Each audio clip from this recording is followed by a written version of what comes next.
Hello and welcome to the show. My name is Matthew Klinsky and I am your host today on the podcast Work, Passion, Life Balance. I have a wonderful guest on my show today. I've known this person for 5 years. She's a role model in the Tampa community and she's an unbelievably awesome person. And I think we're going to have a great conversation today. Her name is Ashley Butler. And before we get on too far, let me bring her onto the show. Ready, Ashley? Ready, set. Got it. And here she is. How you doing, Ashley? Phenomenal. How are you, Matt? I'm doing great.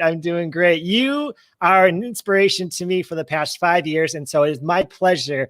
And I'm excited about this conversation because you've been that role model for me from a work, passion, life standpoint. And everything you do, I try to mimic in my own life. So if that doesn't say much, then I don't know what else does. You're real kind. I appreciate it. I always say iron sharpens iron. Yes.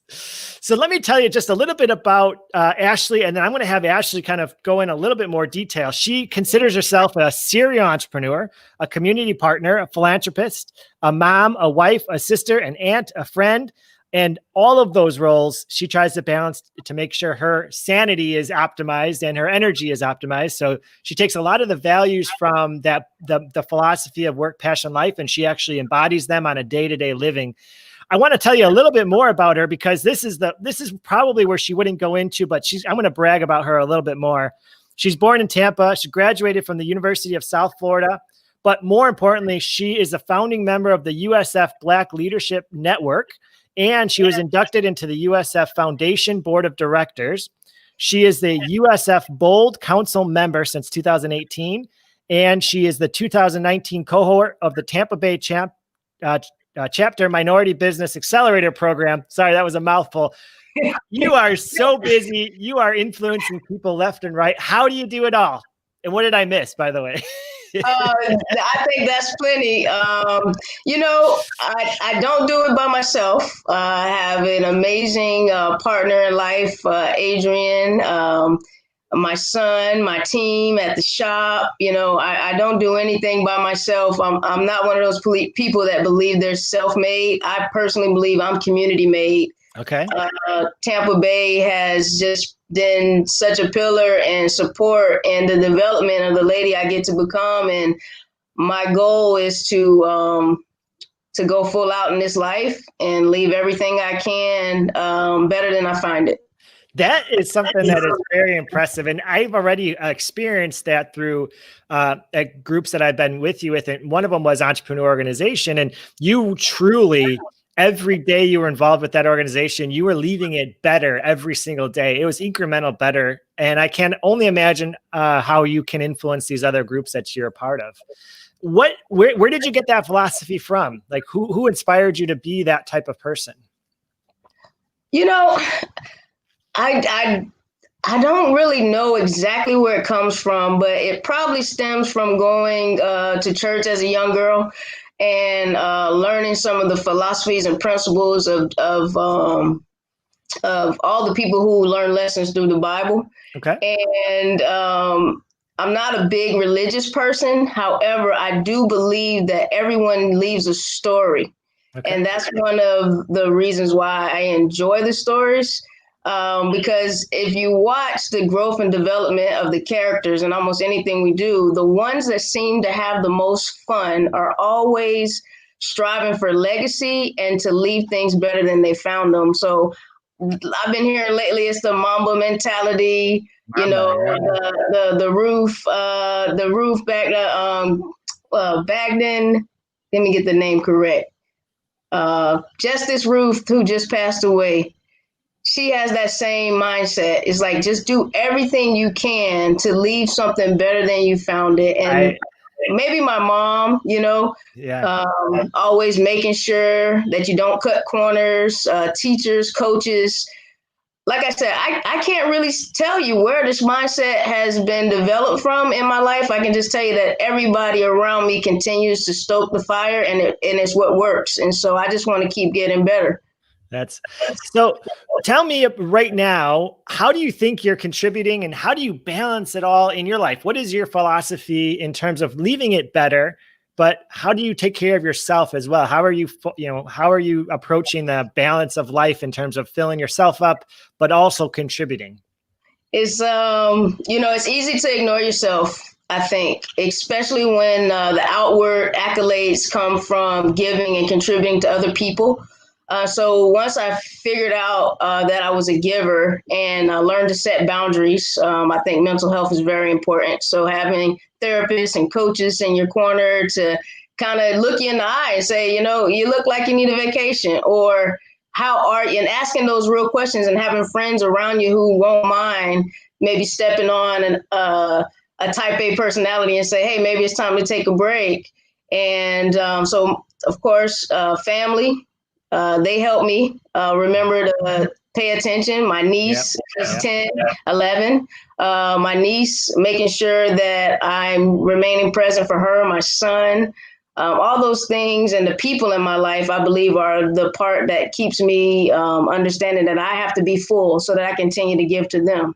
Well, you're such a giving person. I've, experienced a lot of your giving just in terms of really genuine friendship, but also genuine leadership. And I remember a few times over the past couple of years where you had to take time for yourself, and you took that as a very serious obligation to really make sure that you are right in your soul, in your head, in your body, and that you can then continue to give to your family. And you have always put family first, which has been a lesson that I've learned from you from that standpoint.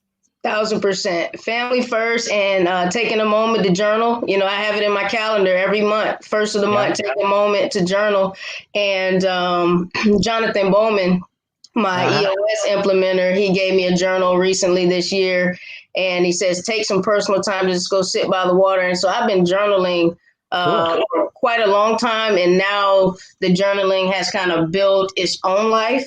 And I have fun as well. I like to watch my sports and make my picks. And so I get to, everybody has their personal little things they do, their vices that recharge them. Well, I think me and you have part of what recharges us is getting better, self-improvement. And both of us experience that recharge when we learn about how to be better entrepreneurs, better business owners. And so that's a problem that I experienced and that I wrote about, which was it becomes a drug. It's a positive reinforcement. You get positive feedback when you're successful in anything, and it just reacts the same way that other drugs do in terms of just kind of, you want more of it. And part of the philosophy came out of all the times where I lost control, whether I was focused too much on myself or not enough on others, or whether it was just kind of head down into work and just forget about myself as well. And I think that by creating the zones of efficiency in the model, it actually allows you to say, okay, I have a limited resource. I have a limited time. I have a limited finances.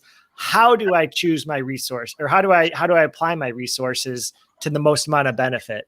And that's the cool part about it once you realize it. But with that being said, you work with Adrian, and how do you guys balance the work life? Because when I worked with Laura, I was not able to do that. That was one of my challenges. I can tell you one of the cool things is we've created this accountability chart inside of the company, and we've split a lot of the roles and responsibilities. And so there's things that we have that are thriving that I don't have anything to do with, like our Airbnb business. Adrian facilitates that completely. Every now and again, she might ask me if I like a painting or a fan or something like this. But I get to miss her, she also is a nurse. She has a life like you, where she's a practitioner, and she's out there doing good for other human beings. And she's also working as an entrepreneur. And so we have these times where we're working together on projects, and they all have timelines, but we're not necessarily sitting in the same office space. A lot of the times, we communicate a lot through text, and we get to have fun along those lines. But for some kind of way, we figured out a way to balance this thing out and still have fun. And recently, when COVID came, there was a lot of time in the house. Yep. And so once COVID entered our lives, we decided, you know what, let's start taking some vacations, some local vacations. Normally we go across the big pond. And so recently we took a nice road trip for about 8 days, and we went up to Georgia and went to a resort, and we just took some time for ourselves to rebuild our relationship. We bought a cool little card game called the And Game, where you ask each other great questions. And so remembering to have fun in those relationships. That was one of the chapters in your book that I was thinking, this is spot on. Like a lot of things actually in your book are spot on. I was like, this man really just poured out every kind of insecurity and doubt and all the philosophies that were given to us that maybe we didn't agree with, but society gave us those mindsets. And so sometimes society would say it's impossible to work with your spouse. And I'm one person that believes in possibilities. And so Adrian and I both believe in possibilities. And so we said we are the possibility of love in this relationship, and we're all the possibility of a working relationship that doesn't have to take away from the romance. Well, that was one of the things. I think it can be done. It's just really, you both have to be aware of it. And for me and Laura, you know, it was a passion to be an entrepreneur in that business that I ran with her, but she treated it as a work relationship. And so that's really where the disconnect came. And out of the 3 circles, we weren't in similar patterns. And so I think that was one of the reasons. But do you think that experience helped you design the circles? Yes, absolutely. Because it was through those conversations where I would be in the middle of the night, you know, before we go to bed, hey, tomorrow, let's brainstorm a new way to do this or that. And I would already be thinking about it. And she goes, I am not getting paid. This is my job ended at 5 p.m. today. Like don't talk to me until, tomorrow morning at 8 o'clock when I punch into the job. And so that really started. And so started down the pathway of, well, maybe I have to only with her communicate about that business, about that passion that I had with entrepreneurship. I had to refrain it from, I had to restrain it essentially between the hours of 8 and 5. And that's a little bit of an extreme, but at the same time, it was a real thing. I understand that maybe it wasn't exactly 9 to 5, but I do get it because those boundaries did have to come into play in our household. Yeah. It's because we're also raising a young man. Right. And so there's nurturing and attention that is necessary there. Whereas for a long time, I was a single entrepreneur, and so I could work 24 hours a day. And so there was a lot of things like that I had to learn, and we had to set rules that when we come in the house, we try not to talk about business. Sometimes there are hot topics and they need to be discussed and flushed out. Right. However, a lot of times we can table them and just send them to each other in the email and say, hey, tomorrow after lunch, can we dial this down? Yeah. And if I were to write the book today, I would probably think of things a little different now that I have 2 kids, because that's a full-time job in and of itself. And there's a lot of benefits and a lot of genuinely mutually beneficial relationship with a kid. But for the most part, it's a lot of freaking work. 1,000 times 1,000%. I don't know how exponential you can say that, but parenting it doesn't end at 18, and there is so much love and care that goes into it. You talk about a passion project, that's the thing. It's your heart walking around without you. So maybe that'll be the second book down in the series of books, right? We can get a couple co-authors. Yeah, I need your insight into how you survived. Yeah, it's one of the things I always admired as well. People who were full-in entrepreneurs with young kids. Yeah. I truly even being an EO and having other members share. I would always look at them and think, I think it's harder to be an entrepreneur when you have little ones at home. It is. Yeah. I think it's definitely harder. But, I think the initial goal of creating the philosophy is that a stay-at-home mom should still identify what moves her, and a stay-at-home dad, same thing. You have to have your passion identified. And a lot of empty nesters, they live that 20 years of dedicating to their kids, and they never think about the relationship with themselves. And so the whole idea of an empty nester as a negative thing just blows my mind, because how could you can give so much love to your kids, but at the end of the day, if you're empty, if you're running on E, you got to be able to fill yourself up. And if you don't identify that for 20 years, you become, it's hard to recover after 20 years. Your identity becomes mom, and then mom is not necessary.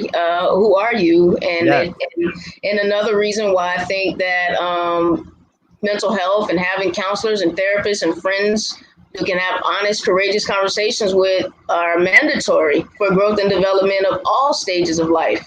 Starting a business, selling a business, the whole thing needs support. And like most people say, if you feel yourself getting tired or run down, it's likely because you're not working within your passion. And so when you feel empty and naked, it's probably meaning you should probably look and find yourself a passion. Yeah. One of the examples I've been giving a lot is, if you're an accountant, you have a skill set to be an awesome accountant, and you love gardening. What about the idea of, you don't have to give up your accounting to become a gardener in order to have a life fulfilled. What you could do, though, is if you have two job opportunities, one is with a temporary staffing firm as an accountant, or one is with a, Home Depot as an accountant, or Lowe's, or a gardening shop. Those are two equal pay jobs. Which job would give you more satisfaction? Probably being in a Home Depot, a gardening type store is going to give you just that little bit more excitement to go to work, because you're going to interact with other people who like to get their hands dirty even. And so it's the simple things in life that really, if you identify that you're a gardener and you have a skill set, how can you merge the two? And that's where the zones of efficiency come into play. Is you don't have to make money being a gardener. You can make money as an accountant, but just choose where you give those skills to your employer, type of thing. Absolutely. I think that that's a great strategy for people who have those passions, and just to get inside the industry. I think sometimes maybe pivoting into an industry that you're interested in, maybe the job isn't equal pay, but it's close enough, but you get all the other benefits. You get invited to the conference, you get to meet all the specialist speakers. Exactly. There are other benefits other than net check. That gives us the net result of positive. And in your book, you shared the story about the handyman.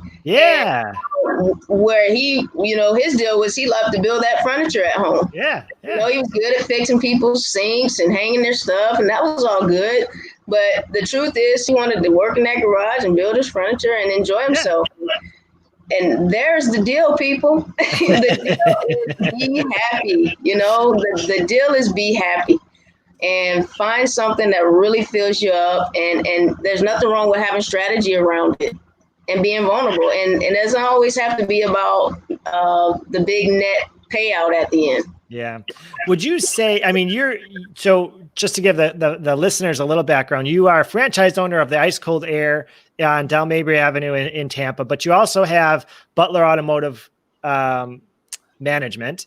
Correct. And so tell us a little bit about your journey into the skill set of running car-based auto companies. You know what?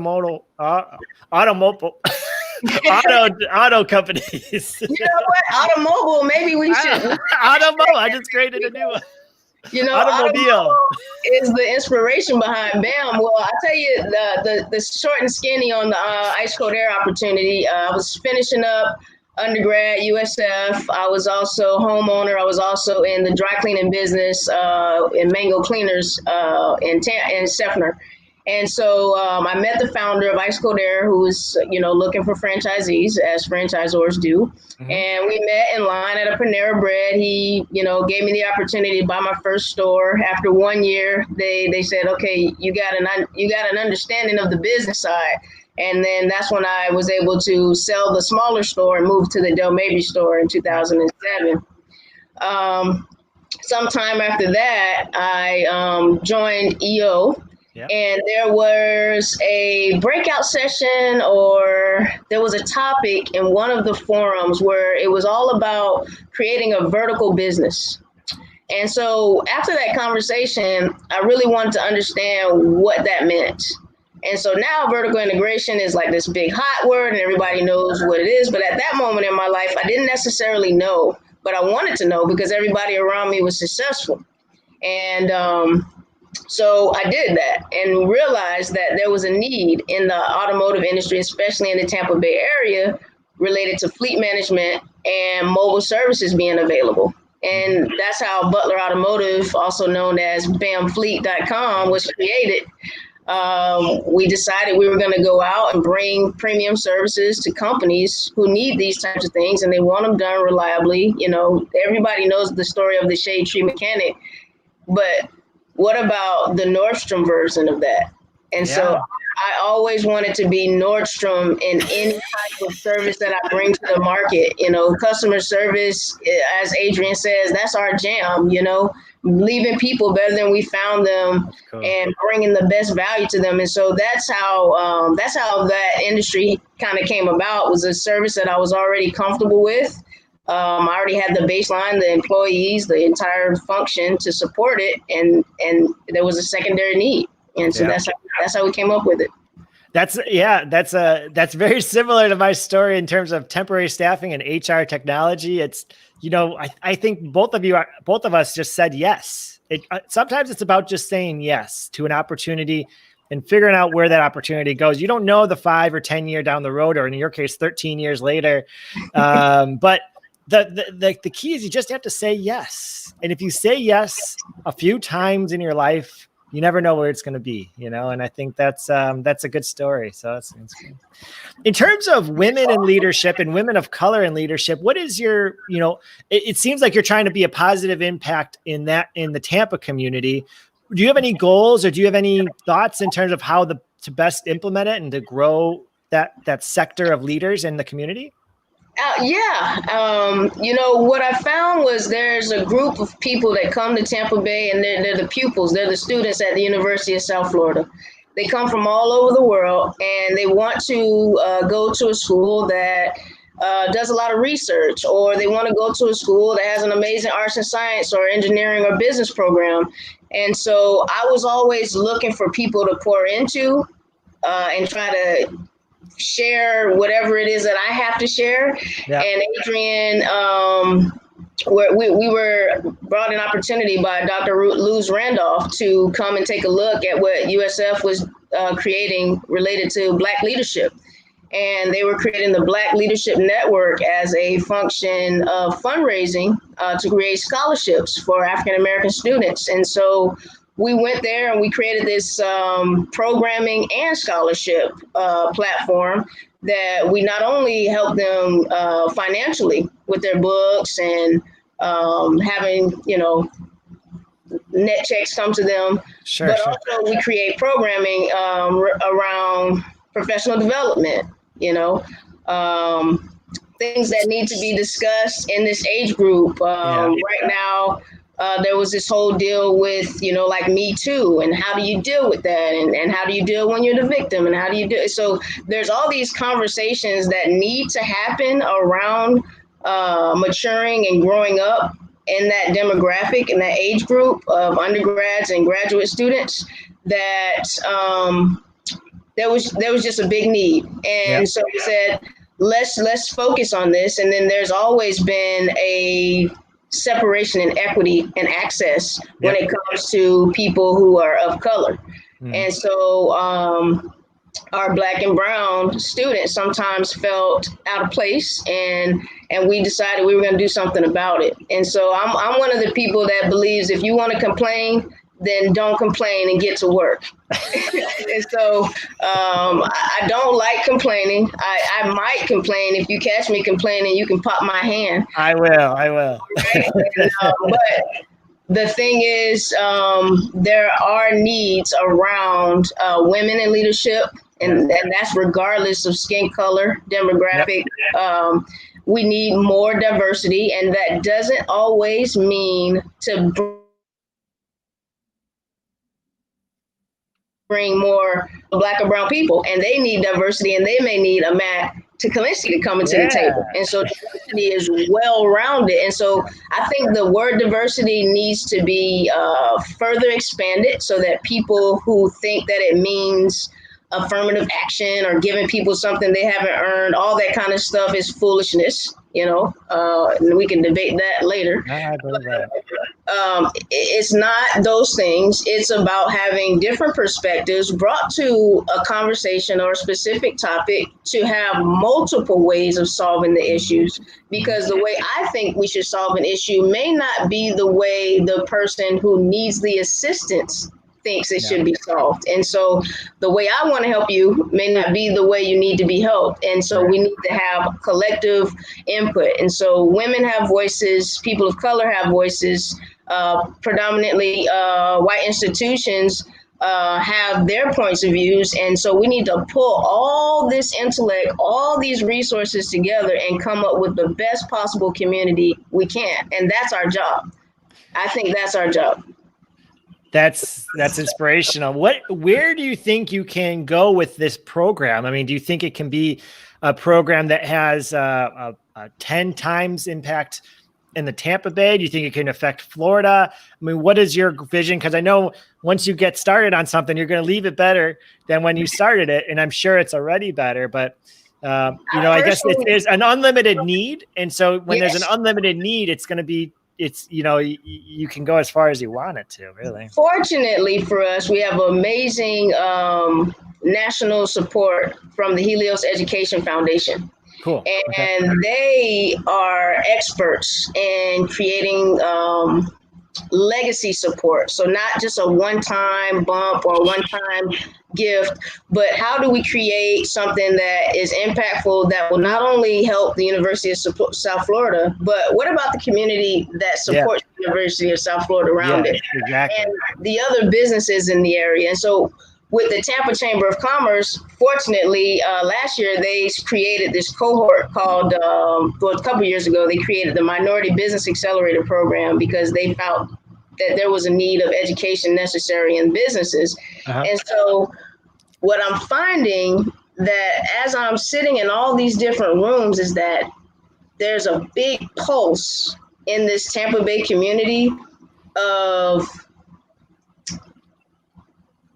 understanding where we are and understanding what we have and helping each other build upon it. So related to the program at the Black Leadership Network, my personal end-all goal would be to see this program not only elevate USF, not only elevate USF's relation to the Black community, how businesses look at USF to source high-level talent, high-level diverse talent, and then how can this program be duplicated, replicated throughout the entire United States?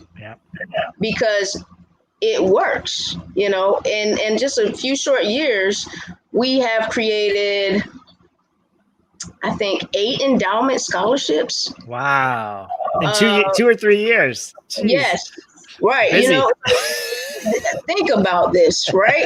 It's really because as soon as you start to share the message with people who can make a difference and they really see it, companies like Mosaic, they came on board right away. Helios Education came on board. They're Raymond James, that might be speaking a little too early on that one, but the Bucks, everybody is coming in and taking a look at this and saying, this thing is real. These students are impacted. We already have graduates from the program who are coming back to mentor continuously. Wow. So not only so there's the business, right? Businesses can win good employees. They can start to, pick the best students out early because they have a relationship. There's the self-serving part of business. Yeah.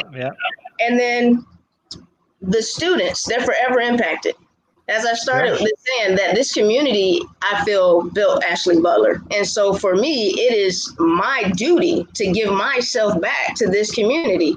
These students who are the recipients, whether it's the Women in Philanthropy and Scholarship, Black Leadership Network, the Latino Scholarship Program, if you get something from the MUMA College of Business, if you go to UT, no matter where you are, when you receive something, you have a little thing that says, I feel like I'm supposed to give back. Exactly. And we teach philanthropy as a core value.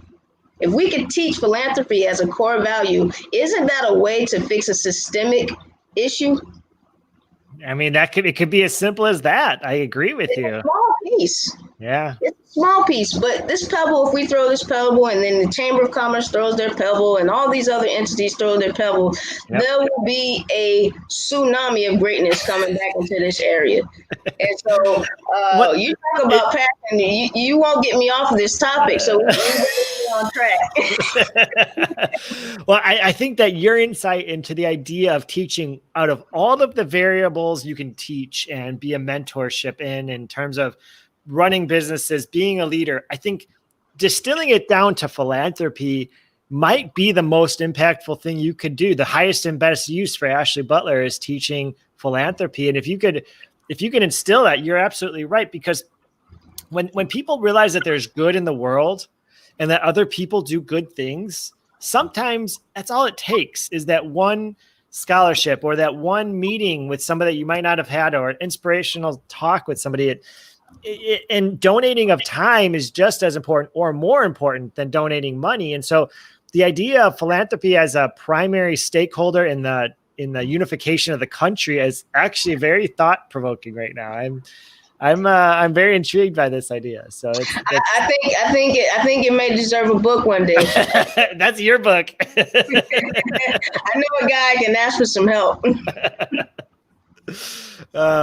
What else is on your plate, Ashley? Anything else you want to kind of discuss right now? Or, I mean, you've already talked about how you've impacted your community and your experience, becoming an entrepreneur. And, I want to respect your time, but at the same time, I could talk to you for hours. So what else is on your plate that you want to talk about?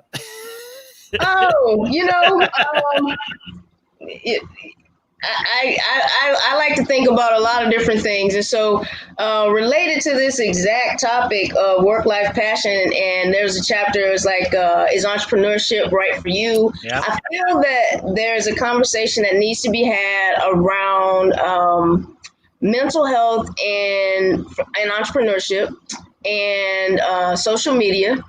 Yeah. And how people are in a constant state of comparing themselves to others, which I personally believe that comparison is the thief of all joy. There's nothing wrong with being charged with a challenge and seeing somebody do something and knowing that you can and they're an inspiration to you.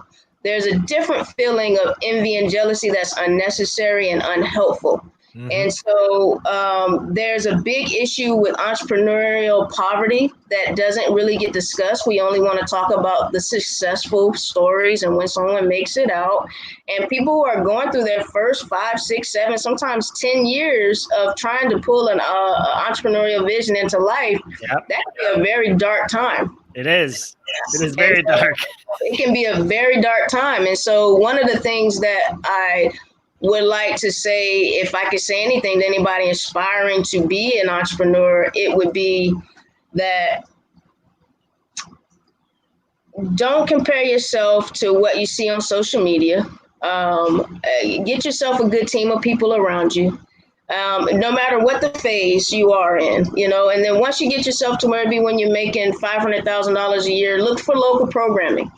Look in your local chamber of commerce and see what mentors are available. A lot of people inside these chambers of commerce are looking to share their stories and their advice, and they're looking to mentor and help develop some other people who want to walk this path. And so don't do it by yourself. Don't be ashamed if you have financial insecurity, which is one of the things that I had issues with. As all of us do. People riding around with their fancy car and they're riding, they got the lease, they didn't own it, but I'm watching them and I'm starting to feel this ugly monster of green with envy. Yep. And I don't like that little joker. And I had to place that joker away and say, listen, you can only eat what's on your plate. And really get some understanding around who I was and what was my purpose. And then once I figured out those things, it felt like the money thing took a back seat. The passion deal took the front seat. And as soon as I started having fun in philanthropy and giving back, it felt like I was rewarded financially. I don't know how to explain it. It was an energetic shift. I've always lived an affluent life because I believe in affluence. Even if I grew up, the traditional story, you know, single mom, Section 8, food stamps. You have all these stories, but I always, always, always knew that wealth was a mindset. Mm-hmm.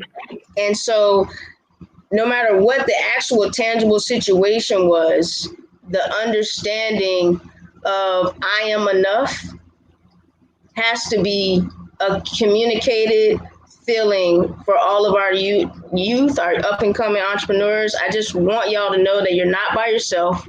Um, you know, there are some really serious topics around these types of things. And so people are leaving this earth prematurely because they are measuring themselves against other people. And so I just want to make sure that I'm a voice for those people to hear and say, continue on and ask for help. And don't think that you need to do entrepreneurship alone. And so you don't have to do life alone. I mean, that's the cool part. You don't have to do life alone, man. Like you have, and if you can identify what fills you up, you can find other people that fill you up in that same idea. And so, I mean, you said it beautifully, but I'll even take it a step further and say wealth is a mindset, but wealth has nothing to do with money. I don't believe. And so the wealthiest people, the richest people don't necessarily have wealth in the fact that they're not satisfied. They don't have family around them. They don't have relationships that matter. And I think that's what you're touching on, is the fact that the mindset of wealth is not how big your bank account is, because some of the richest people have their money invested in things and they don't actually have much money. But the idea is that they have, you know, a satisfaction with whatever they're doing in life, and whether that's they're volunteering full-time or they're raising a family full-time, or they have, you know, attributes in businesses full-time, whatever it is, as long as you report it to yourself and then share it with others, that's your opportunity to connect with people on a deeper level. I had an opportunity. I got to be a keynote speaker before COVID at USF this year. And it was towards the end of your book, and you have a section on Maslow's hierarchy. And actually I did a whole probably 10 minutes on Maslow's hierarchy inside of this speaking opportunity that I had. And if anybody hasn't read your book, I would recommend that they read it. And I would definitely say to do maybe like a self-check against where you are in Maslow's hierarchy. And esteem is important, you know, it's important. Self-actualization, of course, that's the end goal, but finding your self-esteem, that could be esteem inside of your family, esteem inside of your religious organization, esteem inside of your favorite club. You could have a bicycle club. I've seen friends from high school that are riding bikes. Like, this is the thing, and they're having a joyous time, and I'm so happy to watch them do it. I'm like, so when you say find your tribe, find your people, find your passion, and balance this deal out, definitely grab Matchbook, take a look and create your own diagrams and figure out how you're going to create your efficiency zones and your happiness zones and your love zones. You know, your family deserve it. You deserve it. Most importantly, you came here by yourself. Most of us going to leave here by ourselves, but the whole journey along the way does not have to be work, pay bills. It doesn't have to be that. There you go. Very good. Yes, I 100% agree with you.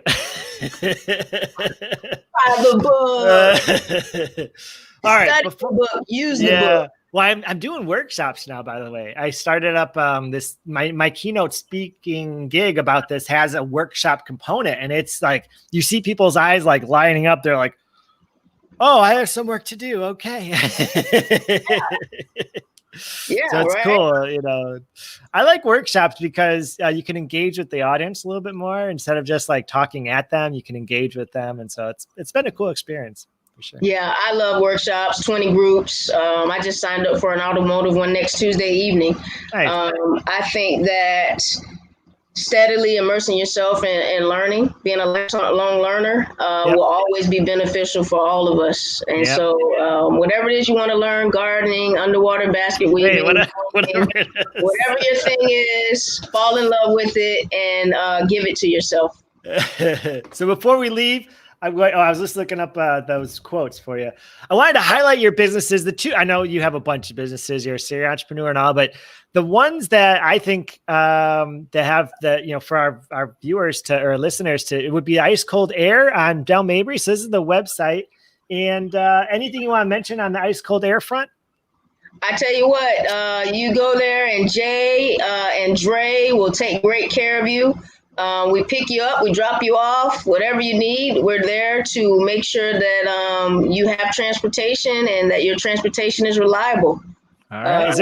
Is there a phone number? This one. 813-879-0600. I refer all my employees to you, by the way. So I think you've taken good care of them. They do come in, and thank you so much for that. And then this is your newest baby, Butler Automotive Management. Anything you want to say on this? Treat your ride and treat yourself. It's right there. We'll come to you. We do mobile oil changes. If you have a company of vehicles and you want to put cameras or GPS systems in your vehicles to help you manage your equipment and your personnel as it drives around the world, we install for Sprint, Spirion, T-Mobile, Zenduit, Carmo, other brands, national brands. We do detailing. We have mobile detailing. We install glass parency. So check out the website. We're available to be of service to you. Is that more of a business, or do you do a personal, like residentials as well? We mostly do businesses. Most of our clients are self-employed, so sometimes they'll have us bring over the station wagon. We'll come to the house. But some of our bigger clients, we go to their different campuses and we service pretty much Central Florida, and we'll go as far down just north of Miami for some of our clients that have a big range. Yeah, we've been very, very, very fortunate, Matt. We've been very blessed. I can't even. All I can do is say thank you. All right. Well, without further ado, thank you very much for everything, Ashley. You have been inspiration, as I mentioned, but continue to do good things. And I look forward to kind of keeping up, and maybe we can get you on and get an update on a yearly basis, because I'm sure you're going to be enhancing the world some other way. So you got it. You can count on it, as I say. All right, I'm going to let you go and finish out the show. All right. Well, we just heard from Ashley Butler, and as I mentioned, I am not exaggerating in any way. She has been an inspiration to me for a long time. And when I first moved down to Tampa in 2015, I started hearing this, hey, do you know Ashley Butler? Hey, do you know Ashley Butler? Do you know Ashley Butler? And I was like, I need to meet this Ashley Butler. And she was more inspirational than I could have ever imagined. And her balance, I mean, I have so much respect for her and how she managed her businesses, how she's taken her personal growth to the next level. She's always kept her family as the number one priority. And I've learned a lot from her. And so I appreciate that. And she's just been, somebody that's really valued the work, passion, life balance. And I'm glad that we were able to get her on the show. So with that being said, I'm going to sign off. And if you want to follow me, you can follow me on Facebook, Instagram, Twitter, email. There it is, Matthew at mkinvestmentgroup.com, or my website, www.matthewkalinsky.com. I look forward to continuing, and see you next week.